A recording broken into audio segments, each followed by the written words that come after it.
Olá, queridos irmãos. Nós vamos meditar hoje sobre as filhas de Zelofeade, mulheres que mudaram a legislação de uma nação. Eu quero ler o texto de Números, capítulo de número 27, versículos de 1 a 11. Passo a ler. Então vieram as filhas de Zelofeade, filho de Éfer, filho de Gileade, filho de Maquir, filho de Manassés, das famílias de Manassés, filho de José. E os nomes delas são estes: Macla, Noa, Ogla, Milca e Tirza. Apresentaram-se diante de Moisés e de Eleazar, o sacerdote, e diante dos príncipes de toda a congregação, à porta da tenda da revelação, dizendo: Nosso pai morreu no deserto, e não se achou na companhia daqueles que se ajuntaram contra o Senhor, isto é, na companhia de Coré. Porém, morreu no seu próprio pecado e não teve filhos. Por que se tiraria o nome de nosso pai dentre a sua família por não ter tido um filho? Dai-nos possessão entre os irmãos de nosso pai. Moisés, pois, levou a causa delas perante o Senhor. Então disse o Senhor a Moisés: O que as filhas de Zelofeade falam é justo. Certamente lhes darás possessão de herança entre os irmãos de seu pai. A herança de seu pai farás passar a elas. E dirás aos filhos de Israel: Se morrer um homem e não tiver filho, fareis passar a sua herança à sua filha. E se não tiver filha, dareis a sua herança a seus irmãos. Mas se não tiver irmãos, dareis a sua herança aos irmãos de seu pai. Se também seu pai não tiver irmãos, então dareis a sua herança a seu parente mais chegado, dentre a sua família, para que a possua. Isto será para os filhos de Israel estatuto de direito, como o Senhor ordenou a Moisés. Vamos ao contexto histórico. Nós temos aqui um momento em que o povo de Israel, após ser liberto da escravidão do Egito, peregrinou por 40 anos no deserto e agora chegou ao oeste, a leste do Rio Jordão, só que eles teriam que atravessar o Rio Jordão para conquistar a terra prometida, que era a terra de Canaã. Moisés ainda era o líder, já bem velhinho. Nessa época, Eleazar era o sumo sacerdote. O pai dele, Arão, já havia morrido. Nesse momento, eles estão prestes a entrar na terra prometida e a lutar para conquistá-la. Então, é feita uma divisão da terra. Os espias já tinham visto como era a terra, o tamanho da terra, e eles fazem uma divisão. As tribos maiores ficariam com o maior pedaço, as tribos menores com o menor pedaço. Essa era a ideia básica. E cada patriarca, homem, portanto, cada patriarca, líder de cada família, receberia o seu pedaço de terra dentro da sua tribo. Esse é o momento histórico, o momento social, contexto social. Naquela época, nós temos uma sociedade extremamente patriarcal, ou seja, o homem é quem mandava, e machista. Ele tinha todo o poder. E por isso que a divisão das terras era feita entre os homens. Nenhuma mulher participava dessa divisão, porque a mulher era esposa de algum homem. Então, era a terra de seu marido. Só os homens participavam. Nós temos aí, na tribo de Manassés, um patriarca que se chama Zelofeade. Este homem não tinha filho homem. Só teve 5 filhas mulher. E Zelofeade, já nesse momento, estava morto, sua mulher também, e haviam essas 5 filhas dele. Essas mulheres eram adultas e parece, pelo texto, que não eram casadas, porque se fossem casadas, pegariam as terras de seus maridos. Não eram casadas. Então nós temos 5 filhas adultas, não eram casadas, mas nós não temos nenhum filho homem. Pela legislação que estava ali, pelo consenso ali, elas não tinham direito a receber nada. Então ficariam essas mulheres sem absolutamente nada, sem terra para cultivar e para criar animais, que era a principal fonte de subsistência de todo aquele povo. Elas ficariam sem terras e elas ficariam com quem? De quem receberiam o abrigo. Elas estavam numa situação que era uma situação difícil. Essa é a situação. O direito de herança era apenas para os filhos homens. Não, filhas mulheres não recebiam herança nenhuma. Elas tinham que se casar. Essas 5 mulheres, Macla, Noa, Ogla, Milca e Tirza, elas vão até os líderes, versículos 1 e 2. Elas se apresentaram diante de Moisés e Eleazar e expuseram a sua queixa. Elas foram lá e explicaram isso. Aí eu quero já aqui dizer e trazer alguma coisa para vocês. Essas 5 mulheres, elas poderiam ficar lá nas suas tendas e, por exemplo, a situação é assim mesmo, só se reparte entre os homens, não tem jeito para nós, vamos ficar aqui, vamos ver se a gente arruma marido e pronto. Elas poderiam ter feito isso, né? Elas poderiam também, conversando umas com as outras, dizer assim, vamos orar ao nosso Deus e vamos ficar esperando, porque o nosso Deus vai dar alguma solução. Elas poderiam ter feito isso, né? Eu creio que talvez muita gente aconselhou elas a fazer exatamente isso. Ora e não faz nada. Ora e fica na sua tenda, ora e fica aguardando. Né? Elas poderiam ter feito isso. Eu acredito que essas mulheres oraram. Mas olha a atitude delas, olha a coragem delas. Numa época totalmente machista, totalmente patriarcal, essas 5 mulheres se reúnem, conversam entre si, elas dizem entre si, não está certo essa situação, nós ficarmos sem terra nenhuma, nosso pai nos gerou, nosso pai era um dos patriarcas aqui dessa tribo, e nós, porque não há filho homem, não vamos ficar com nada. Isso não está certo. Entre elas, conversaram primeiro. E aí as 5 se ajuntaram, eram irmãs, se ajuntaram e foram até os líderes, Moisés e o Eleazar. Chegando lá nos líderes, elas puseram a sua situação. É o que está no versículos 3 e 4. Elas disseram assim, nosso pai, ele foi um dos caminhantes do deserto, ele era um dos patriarcas da nossa tribo, a tribo de Manassés. Nosso pai nunca se ajuntou com gente que fez rebelião. Nosso pai morreu. Dentro da sua vida, dentro do seu pecado, nosso pai morreu. E ficamos nós 5. Nosso pai não teve filho homem. Só teve a nós 5 filhas. E não é justo, veja, é o que elas dizem, não é justo que nós fiquemos sem herança e o nome do nosso pai morra. Porque sem filho homem, a descendência daquele homem acabaria. A descendência dele seria zerada. E essa questão da descendência era muito importante para eles naquela época. Elas disseram, não é justo que nosso pai fique sem nome.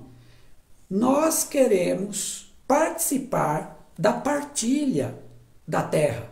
E nós queremos ter um pedaço de terra que corresponderia a nosso pai, só que agora vai ficar conosco. Nós vamos trabalhar essa terra.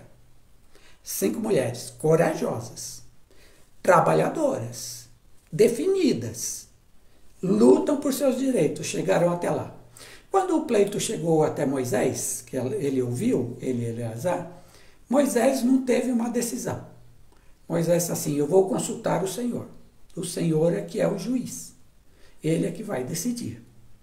Moisés tinha um contato direto com Deus. Essa era uma característica de Moisés, e naquela época já bem velhinho. Ele foi até o Senhor e consultou o Senhor. O Senhor deu a decisão. O Senhor aí funcionou como um juiz. Aliás, Deus é juiz de seu povo. Ele funcionou como um juiz. Hoje em dia, a gente diria que ele foi juiz da vara de família, né? Porque decidiu sobre herança, essas coisas, né? Ou um juiz de vara civil. O Senhor Deus decidiu como juiz. Qual foi a decisão de Deus? Qual foi a sentença do Senhor? As filhas de Zelofeade falam o que é justo. A sentença de Deus foi que elas estavam certas. A sentença de Deus foi que aquelas 5 mulheres, naquela sociedade machista, tinham direito à terra, que deveria ser de seu pai. Elas tinham direito. Elas eram filhas dele. Se não havia filho homem, elas tinham o direito. E aí, por conta desse caso, Deus dá uma legislação para Israel. E a legislação era a seguinte: se um homem morrer e não tiver filho homem, portanto a sociedade continuava patriarcal, se não tiver filho homem, toda a sua herança, toda a sua terra, suas possessões serão dadas à filha mulher ou às filhas mulheres que ele tiver. Então, Deus garantiu que dali para frente, mulheres poderiam herdar terras, se não houvesse filho homem. E assim foi. Foi um estatuto, foi uma legislação que o Senhor fez em Israel. Agora, por que o Senhor deu essa legislação em Israel? Por causa desse acontecimento. Se esse acontecimento não ocorresse, nada mudaria, ficaria como antes. Então, essas 5 mulheres corajosas conseguiram mudar a legislação de uma nação inteira em favor das mulheres. Conseguiram mudar. E isso me parece algo extremamente interessante. Esse texto da Bíblia nos ensina que devemos todos lutar por direitos. E aqui eu quero falar para pessoas, indivíduos e grupos sociais. Primeiro, para pessoas. Se você julga ter algum direito que foi desrespeitado, lute por ele. Lute por ele. A forma de lutar, que deve ser sempre algo pacífico, dentro da lei, a forma de lutar, ela aí, você que vai ver qual é a melhor forma de lutar. Vai entrar com uma ação da justiça, vai encaminhar algum pedido, algum órgão, vai conversar com alguma pessoa, exatamente para resolver a situação, vai buscar uma reunião de conciliação. Aí você vai ver o método.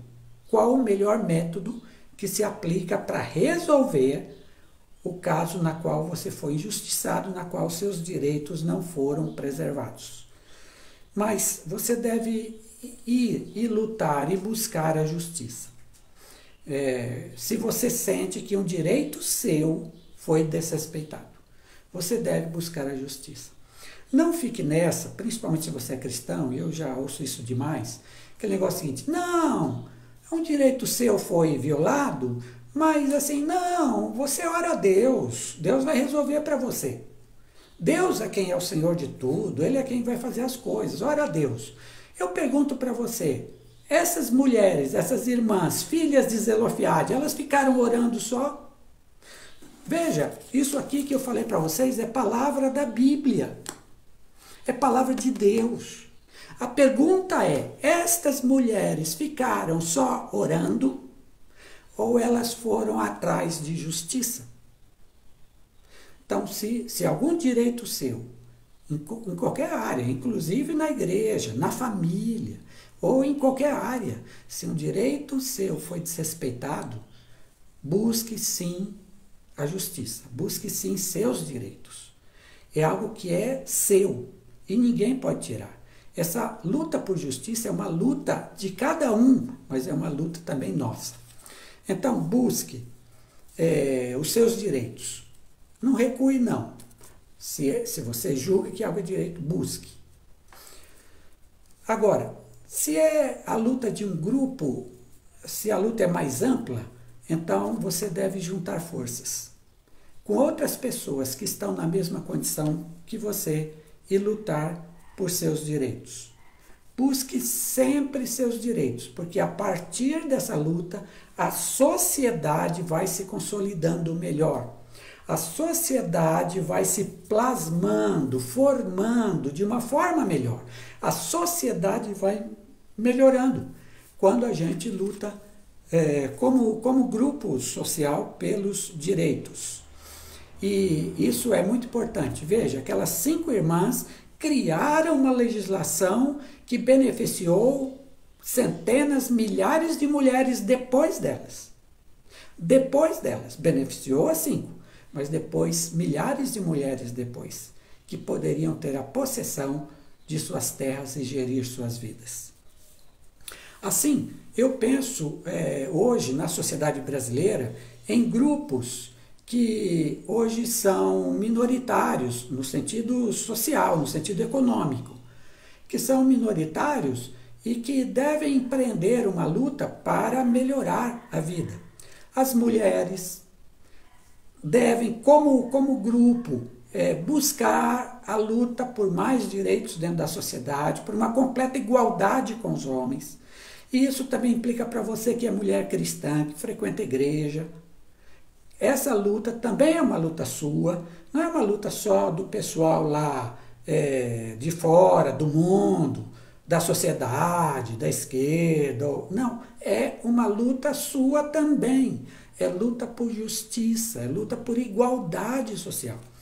Os negros, o sistema de cotas, que ajuda bastante, deve continuar, ser aperfeiçoado, mas aquele que é negro deve lutar. Os indígenas, o grupo LGBTQIA+, também, que é um grupo muito injustiçado dentro da sociedade, sempre excluído, deve se juntar e lutar por seus direitos, sem dúvida nenhuma, especialmente aqueles que são, dentre todos esses grupos, os pobres, especialmente os mais pobres. Também deve se juntar para que essa diferença entre ricos e pobres vá diminuindo no sentido econômico. Agora, a luta é sempre pelas vias pacíficas, não é quebra-quebra, não é arrasar as coisas, não é matar ninguém, é sempre pela via pacífica, sempre pela via legal, sempre por aquilo que as leis autorizam, e as leis autorizam essas lutas sociais, pode ter certeza disso. Veja o exemplo dessas mulheres, elas não levaram nenhuma arma para resolver o assunto, só a palavra. E a palavra delas foi: queremos justiça. Só isso. E Deus deu a vitória a elas. O nome delas ficou marcado na história de Israel.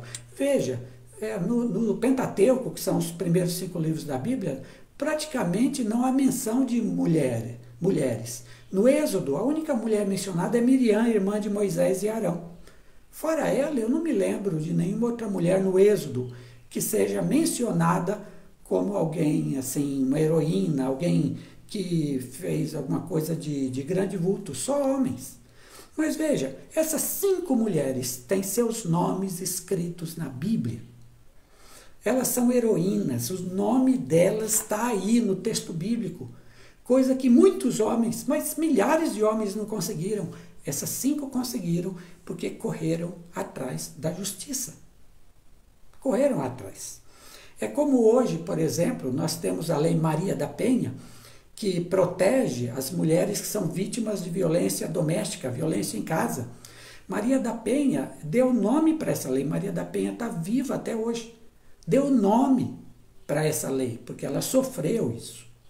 Então, essas 5 mulheres ficaram com seu nome registrado na Bíblia. Deus honra os que lutam pelos seus direitos justos e pelos direitos de justiça dos outros. Bem-aventurados os que têm fome e sede de justiça. Justiça, o que é correto numa sociedade, o que é direito numa sociedade. Bem-aventurados os que têm fome e sede de justiça. Parabéns, parabéns a Macla, Noa, Ogla, Milca e Tirza. Mulheres corajosas, mulheres de valor, mulheres que buscaram a justiça. Sejamos como elas, nesse sentido, e isso é muito importante.